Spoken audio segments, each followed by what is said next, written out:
Hi, everybody. Today we're going to talk a little bit more about what certain characters are like in stories. This is just another way we can feel the story a little more, enjoy the story a little more. And the actual word for being able to do that is called making inferences. Now, I've assigned a video for you to watch, but it's a story that we've seen before, and it's The Paper Bag Princess, and it's written by one of my favorites, Robert Munch. So after you watch it, I really want you to think about the characters. It's probably going to be either the dragon or Elizabeth, the princess. So I'm going to share my screen to remind you what making inferences is all about.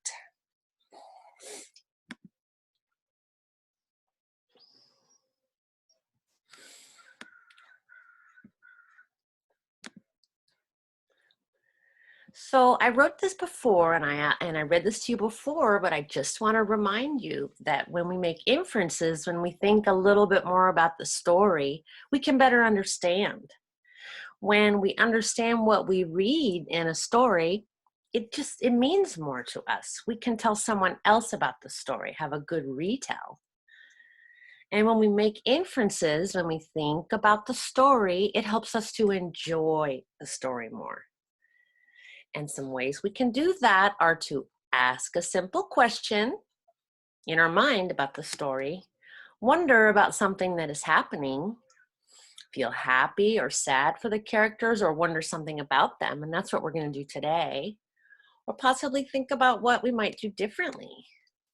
So when we think and write about characters, it can look a little bit like this. Let me show you. So as I said, we are going to read The Paper Bag Princess. You can go ahead and watch that video anytime, but be ready to write about either Elizabeth or the dragon.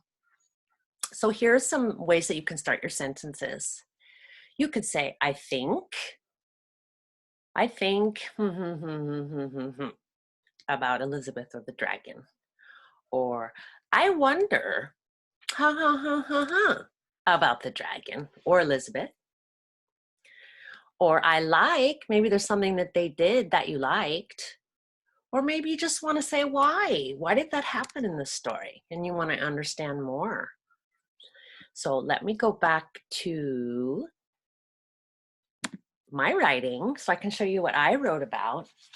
So the first page that I did my thinking, my making my inferences about was this page where Elizabeth is at the door of the dragon. And he sent her away one time, and then she knocked again. And so in my writing, I just wrote in my journal, and I didn't make a picture. So I just wrote. I started my sentence with I think. And so I thought about Elizabeth. I thought, well, that was smart that she knocked twice. So I wrote that. I think it was smart for Elizabeth to knock on the door again. She is smart. And so I just thought a little bit more about her, and I thought, yeah, that was a good thing to do that she did. And then the next page that I decided to make my inferences about was when the dragon took off to fly around the world. And she waved goodbye to him, but she was trying to trick him, right? Make him tired so she could get Ronald.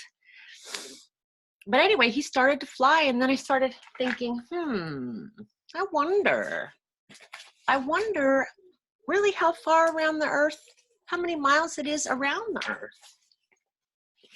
So that's what I wrote in my second page. I wrote, I wonder. So that's just a kind of, I'm thinking about it. Let me get my journal adjusted here. How many miles it is around the whole earth, period. The dragon is fast. So I made a wondering, and then I thought, well, the dragon, he sure is fast to get around the earth so quickly. So anyway, those are two sentences, actually 4 I wrote, but 2 ideas that I wrote about the characters, one about Elizabeth and one about the dragon.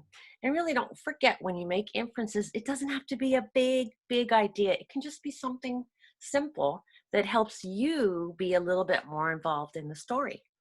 So don't forget, when we Do this kind of thing when we read. It means we're feeling the story more, we enjoy it more, and we understand more. Okay? See you later. Have a great story time.